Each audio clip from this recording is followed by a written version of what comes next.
Guys video ನೋಡ್ತೀರಿ ಎಲ್ರಿಗೂ good morning. Guys for the first time ನಾನು ವ್ಲಾಗ್ ಸ್ಟಾರ್ಟ್ ಮಾಡ್ತಿದ್ದೀನಿ. ಏನಾದರೂ ಮಿಸ್ಟೇಕ್ ಇದ್ದರೆ ದಯವಿಟ್ಟು ಹೊಟ್ಟೆಗೆ ಹಾಕೋಬೇಡಿ.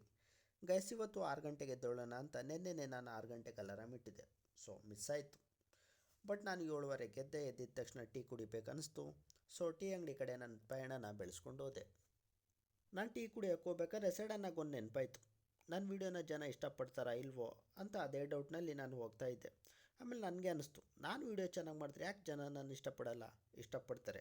ವೀಡಿಯೋ ಮಾಡೋದು ನನ್ನ ಕರ್ತವ್ಯ, ಇಷ್ಟಪಡೋದು ಬಿಡೋದು ಜನರ ಕರ್ತವ್ಯ ಅಂದ್ಕೊಂಡು ನಾನು ಮುಂದೆ ವ್ಲಾಗ್ ಸ್ಟಾರ್ಟ್ ಮಾಡ್ಕೊಂಡು ಹೋಗ್ತಾ ಇದ್ದೆ. ಹಾಗೆ ಟೀ ಕುಡಿದು ಸ್ವಲ್ಪ ಹೊತ್ತು ಪಾರ್ಕಲ್ಲಿ ವಾಕ್ ಮಾಡಿಕೊಂಡು ರಿಟರ್ನ್ ಮನೆಗೆ ಬಂದೆ. ಯಾಕಂದರೆ ವರ್ಕ್ ಹೊರಡ್ಬೇಕಲ್ವ. ಸೊ ಇವತ್ತೆಲ್ಲ ವರ್ಕ್ ಮುಗಿಸ್ಕೊಂಡು ಸಂಜೆ ದಸರಾನೆಗಳನ್ನ ನೋಡೋದು ಅಂದ್ಕೊಂಡು ಪ್ಲ್ಯಾನ್ ಮಾಡ್ಕೊಂಡಿದ್ದೆ. ಸೊ ಪ್ಲ್ಯಾನ್ ಮಾಡಿಕೊಂಡೆ, ಸಂಜೆ ಆಯಿತು. ಸಂಜೆ ಆಗಿದ ತಕ್ಷಣ ದಸರಾನೇ ನೋಡೋದ ಅಂದ್ಕೊಂಡು ಹೊರಟೆ. ಸೊ ನಾನು ಹೋಗೋಷ್ಟರಲ್ಲೇ ಸ್ವಲ್ಪ ಲೇಟಾಗಿತ್ತು. ನಾನು ದಸರಾ ಆನೆಗಳನ್ನ ನೋಡ್ತೀನೋ ನೋಡೋದಿಲ್ವೋ ಅನ್ನೋ ಭಯದಲ್ಲಿ ಹೋಗ್ತಾ ಇದ್ದೆ. ಸೊ ಹೋಗ್ತಾ ಮೊದಲೇ ಲೇಟಾಗಿತ್ತು, ಅದರಲ್ಲಿ ಬೇರೆ ಸಿಗ್ನಲ್ ಬೇರೆ ಬಿದ್ದಿತ್ತು.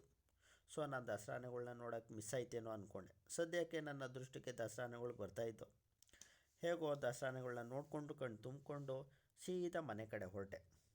ಸೊ ಗೈಸ್ ನೀವು ದಸರಾ ಆನೆಗಳನ್ನ ನೋಡಿದ್ದೀರೇನೋ ಅಂತ ಅನ್ಕೋತೀನಿ. ಗೈಸ್ ಈ ವಿಡಿಯೋ ಸ್ವಲ್ಪನಾದರೂ ಇಷ್ಟ ಆಗಿದ್ದರೆ ದಯವಿಟ್ಟು ಸಬ್ಸ್ಕ್ರೈಬ್ ಮಾಡಿ, ಹಾಗೆ ಬೆಲ್ ಬಟನ್ ಕೂಡ ಕ್ಲಿಕ್ ಮಾಡಿಬಿಡಿ. ಹಾಗೆ ನಿಮ್ಮ ಫ್ರೆಂಡ್ಸ್ಗೂ ಕೂಡ ಶೇರ್ ಮಾಡಿ. ಗೈಸ್ ಹೋಗಿ